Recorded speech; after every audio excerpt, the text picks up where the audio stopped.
Bonjour, vous écoutez Chômeurs rebelles, l'émission mensuelle du comité des privés d'emploi et précaires CGT. Vous êtes sur Radio Grille Ouverte 88.2 avec Elisabeth et Bernard. Notre invité, notre camarade Bernard Coste, secrétaire général de l'Union locale. Une nouvelle affaire financière à l'heure où le gouvernement et le patronat nous demandent de serrer la ceinture vient d'éclater. La Panama Papers. Des hommes politiques, des banques, des hommes d'affaires, des riches ont organisé, et cela depuis plusieurs années, avec l'aide de sociétés offshore, en français hors du territoire, des transferts d'argent dans des paradis fiscaux dans le seul but de ne pas payer l'impôt. Ces citoyens, bien évidemment hors de tout soupçon, comme les Balkany, Strauss-Kahn, Cahuzac et bien d'autres encore, sont ou ont été élus de la République française. Et la justice, si prompte à condamner les militants syndicaux ou bien associatifs, et ce, malgré des preuves accablantes, tarde à poursuivre ces délinquants. Cette bande de malfrats, car dissimuler ses revenus pour échapper au fisc est considéré comme un délit, sont bien souvent les premiers à hurler contre les privilèges des fonctionnaires, des chômeurs et autres ayant droit des minima sociaux. Scoop radiophonique. La presse écrite a divulgué qu'un soi-disant grand parti politique était mouillé dans ce scandale financier. Nous apprenons, bien évidemment sans surprise, que les noms de Le Pen et ses proches étaient cités. Rappelez-vous celui, plutôt celle, sa descendante, enfin ceux qui lavent plus blanc et dénoncent bien indubitablement à ceux qui veulent l'entendre les tous pourris. Sans surprise, les chevaliers blancs de la politique apparaissent au grand jour dans la vitrine des corrompus. Nous n'en doutions pas, nous savions. Mais question, comment vont réagir les électeurs qui ont cru, en votant pour ce parti d'extrême droite, changer la société ? Notre pseudo-gouvernement de gauche, quant à lui, bafouille. Sapin convoque le patron de la Société Générale qui avait en 2012 devant une commission du Sénat, déclaré avoir fermé ses implantations dans les pays qui figurent sur la liste grise des paradis fiscaux. Le dirigeant de cette banque, grassement rémunéré, aurait-il menti ? Eh bien, les faits semblent prouver. Nous avons hâte de connaître les mesures de rétorsion que va prendre le gouvernement à l'encontre de cette bande de véreux affairistes. Et pendant ce temps-là, à grands coups de matraque, de garde à vue, de menaces, le Premier ministre veut imposer la loi travail que plus de 70% des Français rejettent. Jeunes, salariés, privés d'emploi, retraités, le peuple est dans la rue. Mais avec l'aide de collabos patentés, Valls-Gattas essaye vainement, devant la colère qui grandit, d'arrondir les angles. Ils reçoivent syndicats et organisations de la jeunesse. Mais pour tous, la réponse est ferme et déterminée. C'est le retrait du texte. Les travailleurs, la jeunesse ne sont pas dupes. Nous ne voulons pas être les esclaves du XXIe siècle. Nous avons tous compris que le Code du travail était un outil indispensable pour la défense des salariés. Refuser ce texte, c'est dire non à la précarité, à l'esclavage. Et que les dirigeants politiques, le patronat cessent de répéter qu'il n'y a plus d'argent, car l'actualité dément leurs propos, à savoir que les milliards d'euros qui ont été versés sous forme de divers cadeaux au MEDEF n'ont produit que du chômage. Le peuple est dans la rue. Il demande des comptes. Nous sommes dans la légalité, exigeons le partage des richesses et du travail afin de pouvoir aussi nous profiter de la vie. Cette chanson, écrite en 1866 par Jean-Baptiste Clément, avant la Commune de Paris qui dura du 18 mars au 28 mai 1871, est rattachée sentimentalement à cette période.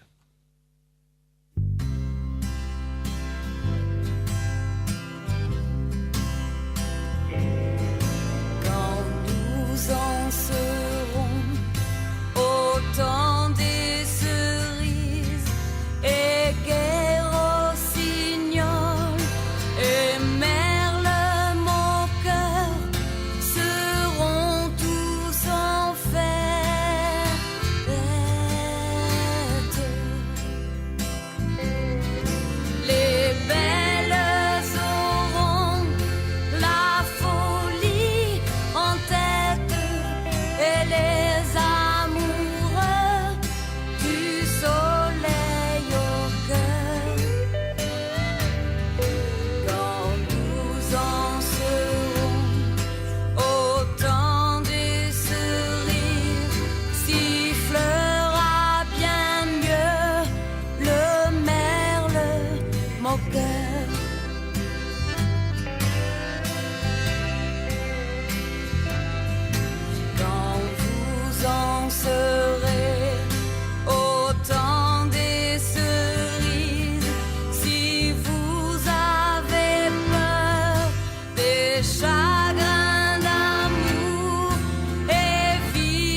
temps des cerises.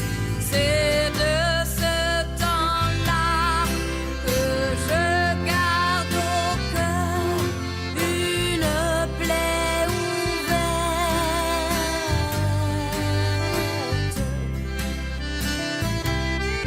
Et dame fortune, en m'étant offerte, ne saurait jamais calmer ma douleur. J'aimerais toujours le temps des cerises et le souvenir que je garde au cœur. Le temps des cerises, interprété par le groupe toulousain Zebda. Vous êtes toujours sur Radio Grille Ouverte 88.2. Vous écoutez l'émission Chômeurs Rebelles avec Elisabeth, Bernard et notre invité Bernard Coste, secrétaire général de l'Union locale. Oui, cette chanson est emblématique de la Commune de Paris. Cette expérience unique du pouvoir par le peuple se terminera par un bain de sang et un massacre de plusieurs milliers de personnes, de déportation et d'exil. Ce massacre organisé par la bourgeoisie et tiers a été vraiment une répression féroce. Et il ne faudrait pas que Valls revête l'habit de tiers parce qu'avec ce moment, on subit une répression, surtout les jeunes lycéens, enfin, assez forte, assez terrible même, on dirait, parce qu'il y a beaucoup de lycéens qui ont été mis en garde à vue pour des faits qui ne méritaient pas que la justice s'en mêle. Bernard, tu peux avoir un petit commentaire sur l'édito déjà ? Oui, d'ailleurs, bonjour déjà. Oui, ben, effectivement, on s'aperçoit avec ces affaires d'escroquerie. Il y a plus que ça. Hein. C'est des gens d'État, c'est des gens qui ont gouverné, comme a dit Elisabeth. Et derrière, on fait la répression, on veut casser le code du travail, on gèle les salaires. Quand on voit aussi, mais en parlant de gel de salaire, il y a aussi les deux patrons de PSA et de Renault qui s'augmentent de 200%, en sachant que déjà le directeur de PSA, il a mis 1700 suppressions d'emplois, il a bloqué les salaires, il a enlevé des primes, et derrière, il s'octroie 200% d'augmentation. Je crois que on arrive dans un pays, on va devenir une république bananière bientôt, parce que bon, et le pouvoir qui est en place, il devient de plus en plus dictatorial, comme c'est pas une dictature encore, mais les répressions syndicales, les répressions sur les lycéens, c'est inadmissible. Bientôt, on n'aura plus le droit de manifester avec en plus l'état d'urgence qui continue. On risque d'être en état d'urgence permanent, quoi. Voilà. Oui, cet état d'urgence est une bonne excuse pour le gouvernement pour organiser sa répression. Là, avec ce moment, les syndicats se déploient sur la ville, dans les entreprises et même sur les rocades pour distribuer les tracts. Comment ça se passe ? Mais on a un très très bon accueil, que ce soit aux sorties des usines, comme ce matin, on a entouré le grand rond-point d'arrivée à 2 fois 2 voies, mais même le petit ralentissement qui se produisait, ça n'a pas gêné les gens. Les gens ouvraient leurs vitres, souriaient, nous disaient toujours bon courage, bonne chance, il faut y aller. Voilà. Je crois que l'accueil est très très important. Et derrière, les coups de klaxon aussi, quand les jeunes manifestent, les gens qui les croisent klaxonnent pour les encourager, quoi. C'est cette jeunesse qui est dans la rue, c'est très très important parce que c'est leur avenir qui est en jeu. Nous, on a quand même notre avenir, il est plus derrière nous que devant nous, mais c'est leur avenir qui est en jeu. Et je crois qu'on doit être là pour les soutenir, et on doit surtout que cette loi, ce projet de loi soit arrêté, quoi. Voilà, donc il faut quand même rappeler qu'il y a plus de 70% de personnes qui sont opposées à cette loi. Et quand même, si on était dans une véritable démocratie, enfin, il semblerait que le gouvernement tienne compte de cet aspect, de ce refus de la population d'accepter cette casse du code du travail et aussi de l'avenir. Parce que même si, il y a l'avenir des jeunes et des salariés qui en dépendent, mais aussi il y a les retraités qui sont attaqués, tout le monde est attaqué, quoi. Oui, effectivement, c'est un gouvernement, on le voit, il n'est pas très à l'aise dans la mesure où il cherche à diviser à tout prix. Il a essayé de diviser les syndicats, mais ça, on savait très bien que certains syndicats signeraient dès qu'on leur offrait un petit bonbon, ils allaient signer ces trucs comme la CFDT, je les cite, la CFTC et l'UNSA en particulier. Derrière, ils essaient de diviser les jeunes. Déjà hier, ils ont pris des mesures par rapport à garder les bourses jusqu'à ceux de 6 mois, 1 an. Mais la réponse des jeunes, c'est ben non, nous d'abord, on veut que cette loi, le retrait de ce projet de loi, en priorité. Après, s'il y a des négociations surtout comme ça, ils sont d'accord. Nous aussi, à la rigueur, on veut dire, on a des revendications, mais le primordial, c'est retrait de la loi du travail. Retrait. Et là-dessus, c'est très important. On ne baissera pas les bras. Ça peut durer très longtemps. Et puis, bon, on l'a vu pour le CPE. La loi a été promulguée et elle n'a pas été mise en application, le CPE. On est arrivé à faire enlever cette loi. Là, c'est pareil. Je pense qu'on va pouvoir y arriver. Il y a de plus en plus de monde dans les rues, de monde de tout bord, des retraités, des lycéens, des étudiants, des privés d'emploi et des salariés. Et il faut continuer à se mobiliser. Et derrière, je veux dire, pourquoi on va systématiquement sur la permanence du député Verdier, parce que c'est lui qui vote les lois. C'est lui qui a voté les lois. Et je crois qu'il a pas été élu pour voter des lois pareilles. Et la dernière fois, on avait mis une affiche qu'on le récusait. Mais je crois que si c'était à la commune, il y a un moment qu'il serait récusé et même peut-être pire. Oui.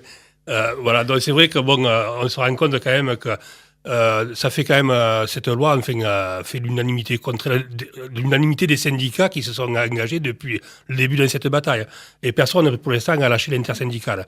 Il y a aussi ce qu'il faut tenir compte, c'est que hier, je crois que c'était hier, le Premier ministre recevait l'UNEF et les organisations de la jeunesse, et eux aussi sont déterminés à poursuivre le combat. Donc la mobilisation s'intensifie, c'est vachement important. Je crois que depuis le moment des retraites, il n'y a pas eu autant de monde dans la rue. Ça prend vraiment forme, et chaque fois, il y a de plus en plus de monde dans les manifs. Oui, effectivement. Alors, on l'a vu, ça va crescendo. Et il faut continuer. Donc, déjà, bon, il y a demain, bon, voilà, il y a une manifestation demain. Et il faut continuer. Déjà, il est prévu une grande journée d'action le 28 avril. On l'a appris hier soir. Par contre, d'ici le 28 avril, je crois qu'il faut continuer à ne pas lâcher les députés, ne pas lâcher la rue. Parce que si on fait des manifestations tous les mois, ça va lâcher les gens. Par contre, si on continue à avoir des mouvements toutes les semaines, le plus souvent possible, il faut surtout aller taper à la porte des députés soi-disant socialistes qui sont là à voter des lois que Sarkozy n'aura pas reniées, quoi. Sarkozy n'a peut-être même pas osé faire un truc pareil, quoi. Alors donc, ces gens-là n'ont pas été mis en place pour cela. Et il faut quand même qu'ils se disent, alors, qu'ils réfléchissent. La rue est là, les gens sont devant leur permanence, et ils demandent le retrait de ce projet de loi. Verdier, de toute façon, le député a toujours voté tous les pactes et toutes les lois qui étaient antisociales. Et là, de toute façon, il va continuer dans sa logique. Apparemment, les députés ont été mandatés par le gouvernement pour recevoir les organisations syndicales pour essayer d'amadouer un peu la rue, quoi. Mais j'espère du moins que nos organisations vont rester fermes sur le retrait. Oui, ils ont reçu l'ordre de recevoir les organisations syndicales départementales. Mais moi, comme je dis la dernière fois, la position de la CGT au niveau local, mais je crois qu'au niveau national, c'est ça. Pourquoi aller discuter avec une personne? Il sait très bien ce qu'on veut. On lui dit à toutes les manifs, on lui dit en retrait du projet de loi. On n'a pas besoin de passer une demi-heure à se regarder les yeux dans les yeux pour lui dire à la fin, s'il n'y a pas retrait, on négocie pas. Ou alors si nous convoquent pour nous dire, ça y est, je vous annonce une bonne nouvelle, le projet de loi est retiré, oui, peut-être, mais je ne crois pas que ce soit le cas encore. Non, je ne pense pas que ce soit le cas, et justement, je pense qu'il va falloir être très vigilant, mais justement, pour que certains syndicalistes qui sont un peu plus réformistes ne tombent pas dans le panneau. Oui, je crois que déjà, le tri a été fait pour l'instant. Pour l'instant, on maintient l'intersyndicale FSU, FO, Solidaire, CGT, plus l'UNEF, la FIDEL, les syndicats des lycéens et d'étudiants. La tentative, oui, il y a une tentative du gouvernement de nous diviser. Ça a été déjà essayé. Bon, ça, comme je disais tout à l'heure, on s'y attendait que certains signeraient. Bon, ils ont toujours tout signé, donc ils auront quelques postes ministériels par la suite parce qu'ils ont été très gentils avec le gouvernement. Là, pour l'instant, on travaille toujours en intersyndical et ça, nous, à CGT et à l'Est, on y tient énormément sur ce sujet-là. On a des sujets de divergence avec d'autres syndicats, bien sûr. Autrement, il n'y aurait qu'un seul syndicat. Mais voilà, sur ce combat-là, on est unitaire. il faut pas oublier que ce soit au niveau national, au niveau local, il faut que ce soit aussi pareil au niveau départemental. Il faut qu'on reste unis contre ce projet-là. Autrement, on ne s'en sortira pas. Si chacun commence à dire moi, si on me donne 2 outils ou 3, je m'arrête. Pour l'instant, ce n'est pas le cas. Pour l'instant, ce n'est pas le cas. Et je crois que il y a quand même aussi un truc, c'est que les syndicats, ils ont une base. Hein. Et cette base, c'est peut-être elle aussi qui peut faire bouger. D'ailleurs, on s'aperçoit que certains syndiqués de la CFDT se retournent contre leurs syndicats. Bon, comme à Montpellier, le problème, c'est qu'ils ont manifesté 3 jours après, ils étaient mis sous tutelle, ils étaient exclus. Donc voilà. Mais bon, c'est le risque à courir. Hein. Et nous, on a des échos dans les manifs. Il y a quand même certains syndiqués CFDT. Voilà. Et ça veut dire qu'ils sont pas d'accord. Ils sont pas d'accord, mais il faut qu'ils mettent en échec leur direction, autrement, ou qu'ils rejoignent les autres syndicats. Voilà, c'est vrai qu'il faut être fou en tant que salarié ou privé d'emploi de souscrire à cette loi. Là, il y a quand même un point important aussi, c'est quand même cette répression qui est vraiment féroce et qui s'organise autour surtout de la jeunesse, quoi. Il y a très peu, il y a des militants qui sont syndicalistes et qui sont poursuivis, mais là, on voit bien que les tabasages et les gardes à vue, c'est souvent dirigé sur la jeunesse. Et bien sûr, ceux qui on tape sur les plus jeunes pour leur faire peur. Mais les plus jeunes, souvent, ils sont très téméraires. Bon, après, derrière, il faut quand même un petit peu les encadrer. Mais je veux dire, là, c'est sûr, on l'a vu, il y a même eu ordre à Paris que les pompiers n'interviennent pas lorsqu'un jeune était blessé dans une manif. On arrive là, quand même. Moi, j'ai lu un article où la personne rentre dans une pharmacie, la pharmacienne appelle le secours, elle lui dit surtout ne dites pas que vous étiez à la manif, autrement ils ne viendront pas vous chercher. On en arrive à un point énorme. La répression, nous, les syndicalistes l'ont vécu, Goodyear, Air France, et c'est pareil pour les jeunes. Là, j'ai le petit-fils d'une camarade à Lyon, 48 heures de garde à vue. Pour avoir je sais pas ce qu'il a fait, là, un pétard, un truc comme ça. Voilà, nous, on a eu des condamnations pour moins que ça de syndicalistes. Et c'est vraiment une répression. On essaie de faire peur aux gens. Parce que comme on n'arrive pas à faire autrement, on essaie de faire peur aux gens en disant attention, n'allez pas manifester, autrement, vous risquez péril, vous risquez de prendre des coups de matraque, des fumigènes, des gaz lacrymaux dans la figure. Attention, voilà, c'est là, essayer de mettre la peur. Et on en vient à un pouvoir de plus en plus policé, quoi. Je veux dire, tellement policé que les policiers manifestent parce qu'ils n'ont pas les moyens de travailler. Si on appelle ça un travail. Voilà. Massacrer les gens, c'est pas le principal travail de la police, à mon avis. Hein. Ils attendent peut-être un nouveau Malik Oussekine, on ne sait pas. Oui, peut-être, mais enfin, j'espère qu'on n'en arrivera pas là, parce que justement, c'est toujours les plus jeunes qui morflent. Et c'est vrai que cette répression, on le sent, quoi, enfin. Comme tu dis, l'état d'esprit des policiers, ils sont très tendus, quoi, ils sont très énervés. Mais moi, je serais bien content que le pouvoir leur coupe les moyens de travailler, parce que comme ça, s'ils doivent supprimer les matraques et les gaz lacrymogènes, on serait moins emmerdés dans les manifs, quoi. Mais les policiers qui prétendent être des travailleurs comme les autres ont qu'à rejoindre les rangs des manifestants. Et puis c'est tout. Hein. Il y a dans certains pays, ils ont levé leur casque et ils sont allés. Oui. Mais enfin, il faut quand même se méfier de certaines alliances, parce que oui. Je trouve que ça peut être dangereux pour notre santé à nous, quoi. Non, mais je vais revenir sur la jeunesse. Alors, la jeunesse, on entend des bruits quand ils sont manipulés, Je peux dire que sur Alès, ils se sont organisés tout seuls. Alors certes, nous étions là pour les encadrer, pour éviter les incidents qu'il pourrait y avoir, mais on peut dire que sur Alès, ils se sont organisés tout seuls. C'est pas nous qui avons barré qui a fait le blocus, c'est eux qui ont les manifs, c'est eux qui s'organisent. Nous, on est là juste en sécurité pour pas qu'il y ait des débordements, pas des débordements contre eux, des débordements contre eux. Voilà. Oui, parce que c'est vrai que c'est quand même la frage la plus fragile des manifestants, quoi. Quand on est jeune, on est un peu excité, un peu énervé, ça se comprend, et puis ils ont bien raison. On n'est pas là non plus pour brimer le mouvement. Je voudrais revenir quand même sur les entreprises. Est-ce qu'il y a eu tout le long de ce mouvement des appels à la grève ou à l'action dans les entreprises? Il y en a eu. Il y en a eu pour le 31 surtout. Hein. Le 31, après la première, il y a eu quelques entreprises qui avaient appelé à la grève, la SNCF, mais c'était déjà prévu depuis longtemps. Et il y a des entreprises qui ont débrayé pas sur la journée, mais sur une paire d'heures, compagnie. Et surtout le 31, il y a eu des préavis dans toutes les boîtes, grosses et petites. Voilà. Il y a une journée qui est prévue le 28 avril. Est-ce que ça va être juste une journée de manifestation et où il y a appel à la grève. Enfin, il y a... Alors, pour l'instant, la nouvelle est arrivée hier soir. Il y aura une journée d'action avec des préavis de grève. Mais moi, je veux dire, quand même, c'est pas une journée qui va tout changer. Pour nous, je crois que si on n'arrive pas à bloquer le pays, à bloquer l'industrie, à bloquer l'économie, merci, du pays, on s'en sortira pas. D'ailleurs, mais là, il faut quand même que la base pousse parce que peut-être au niveau national, c'est très très hésitant, quoi. Mais bon, faire le tour de ville une fois par mois, non, les gens en auront vite marre, quoi. Si on ne bloque pas l'économie, on ne s'en sortira pas. Je veux dire, c'est le primordial. C'est le primordial. Il n'y a que là. 2 jours de blocage d'économie, c'est bon, la loi elle est abolie. Hein. Voilà, ça, c'est plus que sûr. Hein. Le problème, c'est que, bon, par exemple, sur le bassin alésien, bloquer l'économie, c'est un peu difficile parce que, bon, malheureusement, les grandes entreprises n'existent plus, quoi. Même à la fonction publique où les cheminots sont très peu nombreux. Et les salariés sont les salariés de petites entreprises ou de commerce qui n'ont pas la culture de la grève ou de la manifestation. Donc, comment faire pour mobiliser ces gens ?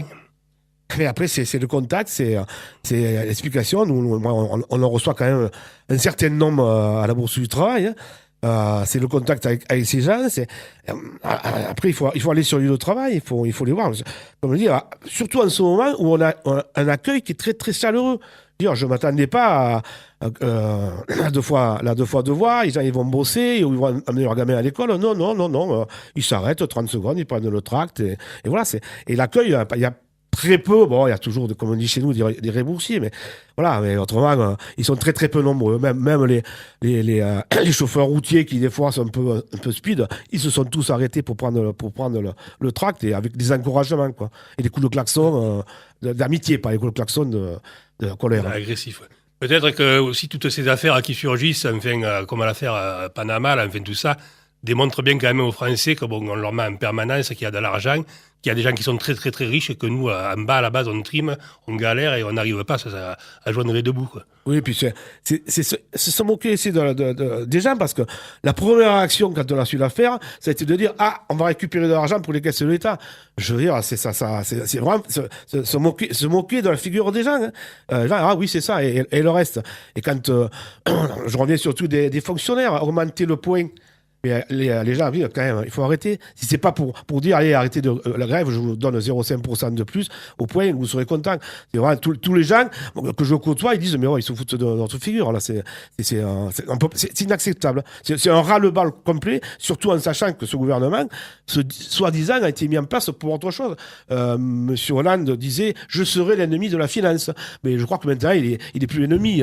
Il est très ami, même, il est dirigé par la finance et par le MEDEF. Bon, mais alors voilà, c'est vrai que là aussi, toutes ces révélations ont bien surpris, sans trop quand même la population française, mais c'est intéressant tous les jours de suivre ce feuilleton de cette liste de noms de personnes qui sont tous connus, quoi, enfin, que ce soit des sportifs, des politiques, des affairistes, des gens qui manipulent le pognon, des sommes faramineuses, et nous, comme je le disais tout à l'heure, toujours en bas, quoi. On a augmenté le RSA de 1 euro, quoi, et les minima sociaux de 1 euro, quoi, par mois. Même pas 1 euro. Oui, même pas 1 euro. Contre la loi El Khomri, rassemblement samedi 9 avril à 10h30 devant la permanence du député Verdier, boulevard Garquinet à Alès. Restons mobilisés, ensemble nous luttons, ensemble nous gagnerons. Vous pouvez rejoindre le comité chômeurs rebelles à l'Union locale CGT 7 place Georges Dupuis à Alès ou par téléphone au 04 66 30 04 57, permanence juridique chaque jour de 9h à midi, de 14h à 17h. Merci Radio Grille Ouverte, merci Bernard, merci Cathy, merci, à bientôt dans la rue et dans les luttes.